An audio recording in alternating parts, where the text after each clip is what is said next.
Hi friends, आज हम UP TET के लिए 50 क्वेश्चन हिंदी के से लेके आए हैं। आप इसको देखिए, सॉल्व कीजिए। ऐसे ही क्वेश्चन यूपी टेट के एग्ज़ाम में पेपर में भी यही पैटर्न रहता है, ये इसी बेस से क्वेश्चन बनते हैं।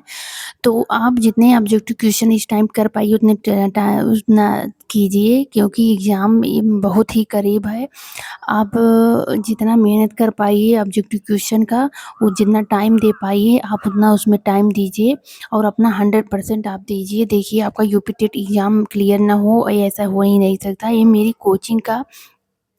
मेरी कोचिंग का नोट्स का, जैसे जो मैं मॉक टेस्ट देती थी, ये मेरा ही कोचिंग का मॉक टेस्ट है। इसी से मॉक टेस्ट दे करके ही मैंने यूपी टेट अपना क्लियर किया हुआ है। आप जितना हो सके ये देखिए, आपको ये घर बैठे आपको यूट्यूब पे मेरी इस वीडियो से आपको मॉक टेस्ट इलाहाबाद जान के कहीं आप जाएंगे कोचिंग करेंगे आपको मिलेगा। आपको घर बैठे बड़े आराम से मिल जा रहा है। तो हिंदी के क्वेश्चन चलिए हम स्टार्ट करते हैं। ऐसे ही देखिए, ऐसे पैटर्न पे क्वेश्चन रहते हैं, ऐसे ही क्वेश्चन बनते हैं। हिंदी वर्ड पहला क्वेश्चन क्या है? हिंदी वर्ड माला में ऊष्म व्यंजन कौन से हैं? ऐसे ही ऊष्म व्यंजन अगर पूछेगा तो ऐसे ही व्यंजन व्यंजन से ऐसे ही क्वेश्चन पूछता है। तो क्या स है, त थ द ध है, ट ठ ड ढ है, च छ ज झ है। तो ऊष्म व्यंजन आप जानते हैं, उसमें व्यंजन स है होता है। छह ध्वनि का उच्चारण स्थान पूछ रहा है। क्या दंत है, ओष्ठ है, तालव्य है, वस्य है। तो मैंने एक आपको ट्रिक बता दी है, ट्रिक बताई है मेरी इसी यूट्यूब चैनल पे, आप जाके देखेंगे। 8-9 ट्रिक है, आप याद कर लेंगे कौन से भी उच्चारण स्थान किस अक्षर का कहाँ पे है। आप बहुत ही आसानी से उसको बहुत कम समय में याद कर ले जाएंगे। आपसे मैं गारंटी लेती हूँ, उससे ये क्वेश्चन आपको नहीं गलत होगा हिंदी का। अब उच्चारण स्थान के स्थान पे चाहे आप उसकी बात कर लीजिए, चाहे का से लेके ज्ञा तक बात कर लीजिए, उससे आपके एक भी क्वेश्चन गलत नहीं होंगे। तो इसका उच्चारण स्थान जो है ईचू ऐसा नाम तालव्य, जिसको देखिए हमको ट्रिक याद है, ईचू ऐसा नाम तालव्य, तो इसका उच्चारण स्थान तालव्य है। इसमें से संयुक्त व्यंजन कौन से हैं? तो क्या ड है, ज्ञ है, ढ है, ड है। तो इसका ज्ञ ज्ञ से जो संयुक्त व्यंजन होता है, ज और ईंग से मिलकर बना है। ये किससे मिलकर बना होता है? ज और ईंग से। अगला क्वेश्चन देखते हैं, अनुनासिक व्यंजन कौन से होते हैं? वर्ग के पंचमाक्षर, वर्ग के तृतीय अक्षर, वर्ग के चतुर्थ, वर्ग के पंचमाक्षर। तो ये वर्ग के पंचमाक्षर जो होंगे अनुनासिक व्यंजन के अंतर्गत आते हैं। अगला क्वेश्चन देखिए कितना इंपॉर्टेंट है, ऐसे ही इसी तरह क्वेश्चन पूछता है। य र ल व किस वर्ग के व्यंजन है? तालव्य, अंतस्थ, ऊष्म, ओष्ठ। तो ये य र ल व अंतस्थ वर्ड है। छ वर्ड का उच्चारण स्थान पूछ रहा है कि छ का उच्च किसके योग से बना है? क और स से, क उच्च से, क उच्च से, क उच्च। ये उच्चारण जो छत्रंग ज्ञा उच्च है, तो चारों का उच्चारण स्थान आपको पता होने चाहिए, क्योंकि ये क्वेश्चन हम हर बार एग्जाम में पूछ लेता है कि किससे मिल के बना है। इसे भी क्वेश्चन रहते हैं। तो छह वर्ड का क्वेश्चन क और स से मिल के बना है, इसका सही आंसर ये होगा।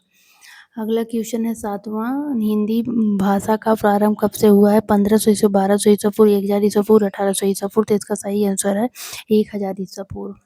राजभाषा आयोग का गठन कब किया गया? राजभाषा आयोग का गठन कब किया गया? 1955, 60, 65, 70। तो 1955 में राजभाषा आयोग का गठन किया गया था। सरकारी कामकाज की भाषा, ये तो क्वेश्चन है लेकिन इसका आंसर गलत दिया हुआ है, तो इसको छोड़ दीजिए। अगला देखते हैं, इसमें से कौन से अयोगवाह कौन से हैं? विसर्ग है, महाप्राण है, संयुक्त व्यंजन है, अल्पप्राण है। तो अयोगवाह जो विसर्ग जो होते हैं वो अयोगवाह के अंतर्गत आते हैं। अंक और आह जो होते हैं वो अयोगवाह के अंतर्गत आते हैं। अगला क्वेश्चन है, भाषा में प्राचीन से नवीन के क्रम को संयोजित करता है। प्राचीन से नवीन के क्रम में संयुक्त है। प्राकृत, संस्कृत, पाली, अपभ्रंश, अपभ्रंश, पाली, प्राकृत, संस्कृत, पाली, अपभ्रंश, प्राकृत, संस्कृत, संस्कृत, पाली। तो आप बताइए, पहले संस्कृत आया, फिर पाली आया, फिर प्राकृत आया, फिर अपभ्रंश आया, फिर सौरसैनी, यही अपभ्रंश से ही हिंदी हुआ है। तो इसका सही आंसर है ये। लखनऊ फैजाबाद में कौन सी बोली बोली जाती है? तो आप बताइए, लखनऊ फैजाबाद में अवधी बोली जाती है, इसका आंसर है अवधी। हिंदी भाषा किस भाषा का है? फारसी, अरबी, संस्कृत, तुर्की। ये हिंदी भाषा कई बार एग्जाम में पूछ गया कि हिंदी भाषा जो वर्ड है वो किस भाषा का, हिंदी शब्द जो किस भाषा का शब्द है? तो फारसी भाषा का शब्द है। एक बार सुपर टेट के एग्जाम में भी ये पूछा है कि हिंदी शब्द किस भाषा का शब्द है? फारसी। पूर्वी हिंदी का विकास अपभ्रंश के किस रूप से हुआ है?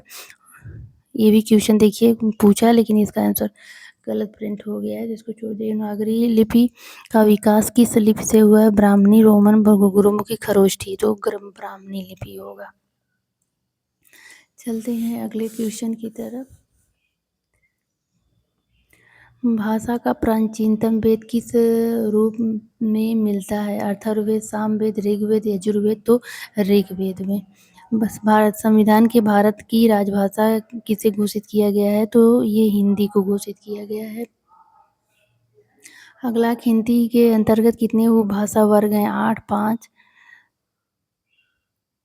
नहीं, ये हिंदी के अंतर्गत कुल कितनी बोलियां आती हैं? तो 18 बोलियां हैं, 22 भाषाएं हैं। तो इसको आपको याद रहना चाहिए कि हिंदी के अंतर्गत 18 बोलियां हैं। बोलियां 18 होती हैं। बोलियां वो होती हैं जो हमारी क्षेत्रीय लैंग्वेज होती है, जो बोलचाल की भाषा में हमारी लैंग्वेज होती है, हम बोलते हैं उसको बोलियां। बोली और भाषा में अंतर है। 18 हैं, 22 भाषाएं हैं। हिंदी के अंतर्गत कितने उपभाषा वर्ग हैं? 8, 5, 11, 3। तो इसके अंतर्गत 5 हैं। हिंदी दिवस कब मनाया जाता है? तो 14 सितंबर, 2 अक्टूबर, 15 सितंबर, 4 नवंबर। इसका सही आंसर है 14 सितंबर को हिंदी दिवस मनाया जाता है। अगला क्वेश्चन है, अवधी किस उपभाषा वर्ग के अंतर्गत आती है? बिहारी, अर्ध मागधी, पूर्वी, पश्चिमी हिंदी। तो ये आती है पूर्वी हिंदी में अवधी। अगला क्वेश्चन देखते हैं, इसमें से कौन सा बोली पश्चिमी हिंदी की नहीं है? पूछ रहा है। अवधी, ब्रजभाषा, बांगड़ू और कन्नौजी। तो अवधी जो पूर्वी हिंदी है, पश्चिमी नहीं है, तो ये पहला आंसर अवधी होगा। समाधान व संरक्षण में उपसर्ग है सम, प्रति, वि, उ। तो समाधान में सम उपसर्ग है, जिसमें हलंत लगे रहेगा वही सही होगा। उसमें अर्ध होता है। अध्यक्ष और अधिष्ठाता में उपसर्ग पूजा। ऐसे ही प्रत्यय उपसर्ग से इसी तरह का क्वेश्चन पूछता है, इसी तरह क्वेश्चन रहते हैं। अध्यक्ष में और अधिष्ठाता में तो अधि उपसर्ग है। कारतूस किस भाषा का शब्द है? तो अरबी, फारसी, फ्रेंच, तुर्की। तो कारतूस जो है फ्रेंच भाषा का शब्द है। तीसरा ऑप्शन इसका सही है। अगला क्वेश्चन देखते हैं, सजावट। सजावट शब्द में प्रत्यय बताइए। तो आवट है, आव है, आवट है, आहट है, टा है। तो इसमें आवट प्रत्यय है। 19 शब्द के उपसर्ग हैं। उत, उन, उन। ये 19 में उन उपसर्ग होगा। इसका सी वाला ऑप्शन सही है, उन। निम्नलिखित में से कौन सा लुटेरा शब्द का प्रयुक्त प्रत्यय है? लुटेरा में कौन सा प्रत्यय पूछ रहा है? प्रत्यय जो बाद में आता है, उपसर्ग जो शब्द के पहले में लगता है। तो लुटेरा में 19 लुटेरा शब्द में एरा प्रत्यय है। अगला क्वेश्चन देखते हैं, किस वाक्य में कर्मवाच्य है? कर्मवाच्य है, चिट्ठी भेजी गई, लड़का पुस्तक पढ़ता है, श्याम चिट्ठी लिखेगा। इसमें चिट्ठी भेजी गई, इसमें कर्मवाच्य है। कर्मवाच्य, कर्तृवाच्य, भाववाच्य। इससे भी कर्तृवाच्य, कर्मवाच्य, भाववाच्य। भाववाच्य 3 प्रकार के होते हैं। इससे यूपी टेट के एग्जाम में आज तक क्वेश्चन न बना हो, ऐसा हुआ ही नहीं। भाववाच्य से ज़्यादा ही बनते हैं क्वेश्चन। और कर्मवाच्य भी आपको आना चाहिए तीनों। इसमें से क्या उपसर्ग नहीं है? चिर, प्रति, ई का उपसर्ग, किसी का वर्ड का ई का उपसर्ग नहीं बनता है। राम आम खाता है वाक्य का कौन सा रूप है? कर्तृवाच्य, कर्मवाच्य, भाववाच्य, उभयवाच्य। तो राम आम खाता है, क्या खाता है? आम खाता है। तो ये इसमें राम आम खाता है, इसमें कर्तृवाच्य है।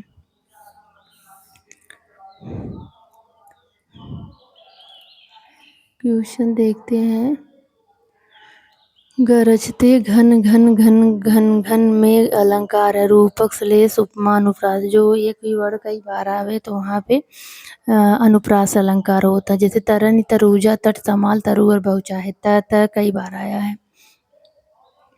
अत्याचार शब्द के उपसर्ग हैं। अत्याचार में अति उपसर्ग है। इसका आंसर ये सही होगा। शब्द भाषा की कैसी इकाई है? स्वतंत्र, सार्थक, स्वतंत्र और सार्थक इकाई।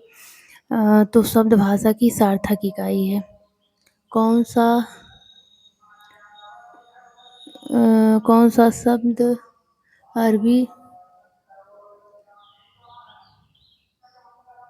कौन सा शब्द अरबी नहीं है? इजलास, किस्मत, कार्तिक, हॉस्पिटल। तो हॉस्पिटल इंग्लिश वर्ड है, तो यही होगा सही आंसर।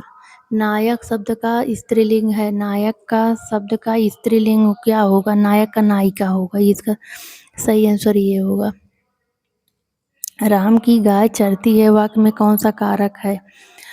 कि गाय चरती है, इसमें काके की रारेरी नानेनी जो आता है, तो वहाँ पे संबंध तत्पुरुष समास होता है, तो इसमें संबंध होगा। अधिकरण में पर आता है, संबंध काके की रारेरी नानेनी आता है, आप याद करें होंगे कारक में, तो इसमें संबंध होगा। ये क्वेश्चन, कौन सा शब्द भाववाचक संज्ञा नहीं है? मिठाई, लड़ाई, चतुराई, उतराई। तो उतराई जो है भाववाचक संज्ञा नहीं है। क्वेश्चन है कि तल्लीन शब्द का संधि विच्छेद। तौधनलीन, ततधिनलीन, ततधनलीन। तो तल्लीन शब्द का संधि ततधनलीन होगा। अत्यधिक का शुद्ध संधि विच्छेद क्या होगा? अत्यधिक, अतिधन अधिक होगा। इसका सही आंसर बी वाला होगा।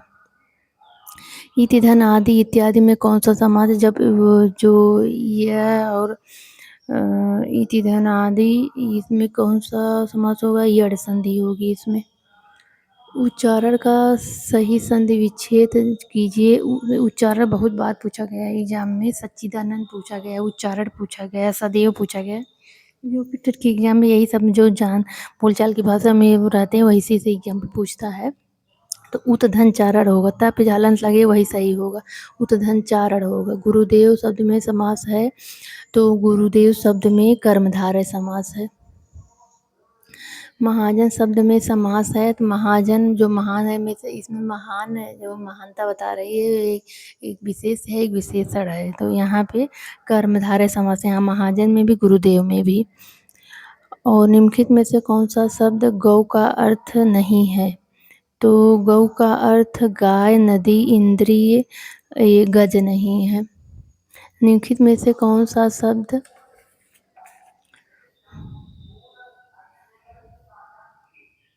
पानी का भी अर्थ देता है? पानी का भी अर्थ देता है क्या? जंगम, वन, अरण्य, कानन। तो पानी का अर्थ देता है, पानी का भी अर्थ देता है जंगल, वन, अरण्य माने भी जंगल, कानन।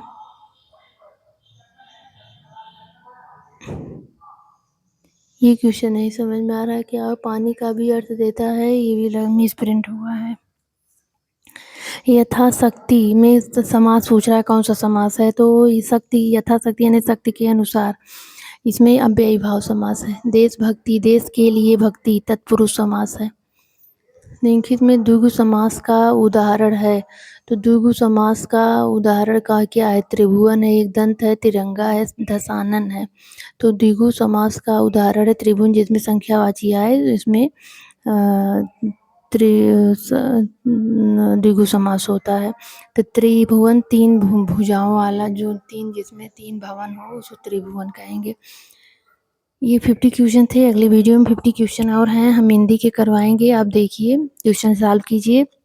मेरे इस चैनल को सब्सक्राइब कर लीजिए, जिससे कि कोई भी वीडियो मैं डालूं तो आपके पास पहले उसका नोटिफिकेशन पहुंच सके, आप उस वीडियो को देख सकते हैं। ऐसे ही क्वेश्चन इसी लेवल के, ये मेरे मॉक टेस्ट हैं इलाहाबाद कोचिंग के। ये मेरे मॉक टेस्ट जो मैंने दिया हुआ था, यही सब मैंने दे करके यूपीटेट क्लियर किया हुआ है, वो भी फर्स्ट अटेम्प्ट में। यही मॉक टेस्ट आप भी घर बैठे आराम से देखिए कितना मेरा स्कोर बन रहे हैं, मैं कितना इसमें कैसे कर ले जाऊँगा। और हर टॉपिक से ये क्वेश्चन है, संधि से, चाहे समाज से, और चाहे उसके थ्योरी के जो जितने हैं कि हिंदी का विकास कैसे हुआ, उससे हिंदी दिवस, हिंदी की संविधान की सूची का भी, मेरे जितने भी वीडियो मैं डाल रही हूँ यूपीटेट के बेस से ही डाल रही हूँ, आप पढ़िए।